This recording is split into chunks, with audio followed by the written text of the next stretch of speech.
Hindi ka Guys, din ako nagkutsara kasi nga isda para mahimay ko siya ng maayos. Mami, oh. Oh, don't touch baby. Ako na magsubo. Swimming sa isda. Swimming daw ang isda. So, yan guys, oh. Talbos ng ampalaya at saka ng kamote. Hinalo ko sa paksiw.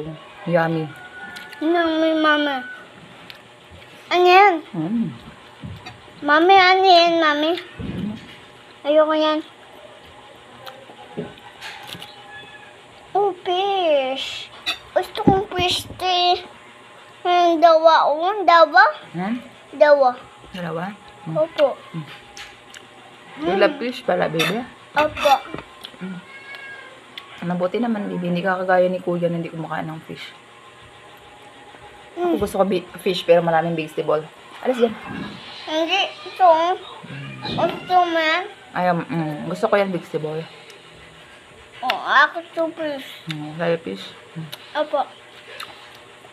Sure lang natin na walang mga tinit. Ano yan? Fish. Ano yan? Wala nga eh. Sure yan na wala. Rice, oh. Mag-rice ka. Hindi pwedeng fish lang kasi walang kanin. Very good.